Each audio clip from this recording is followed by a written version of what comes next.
talking about the events. First, we have the World War I, also known as the First World War, was a global war mostly centered in Europe that began on July 28, 1914. It lasted until November 11, 1918.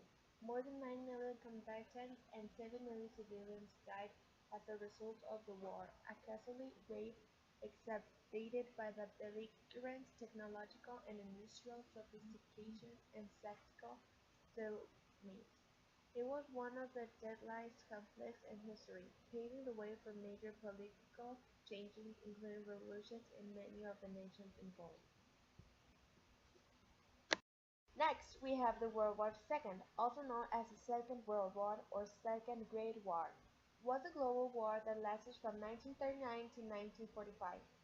The related conflicts began earlier. It involved the vast majority of the world's nations, including all of the great powers, eventually forming two opposing military alliances, the Allies and the Axis. It was the most widespread war in history and directly involved from more than 100 million people from over 30 countries. The next event is the September 11, 2001. This was a series of four coordinated terrorist attacks by the Islamic terrorist group Al-Qaeda on the United States in New York City and the Washington, D.C. metropolitan on Tuesday, September 11, 2001. The attacks killed 2,996 people, including 19 hijackers, and caused at least $10 billion in property and infrastructure damage.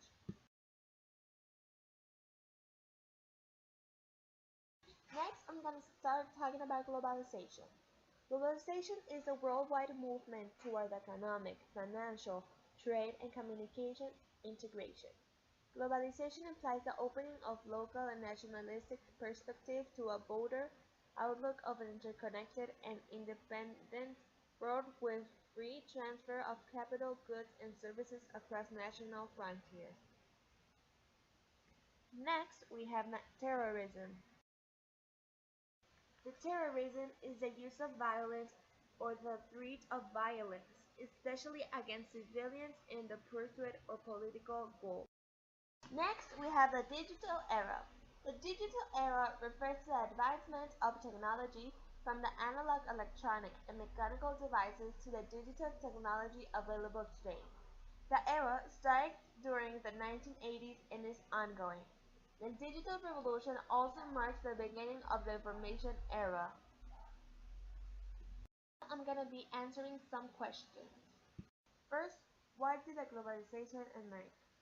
Through several scholars who trade the origins of globalization in the modern era, others regard it as a phenomenon with a long history. Some authors have argued that stretching the beginning of the globalization far back in time renders the concept wholly inoperative and useless for political analysis. Now I have how has the digital era influenced today's society. The phenomenon is that the digital industry creates a knowledge-based society surrounded by a high-tech global economy that spans over its influence on how the manufacturing throughput and the service sector operate in an efficient and convenient way. In a commercialized society, the information industry is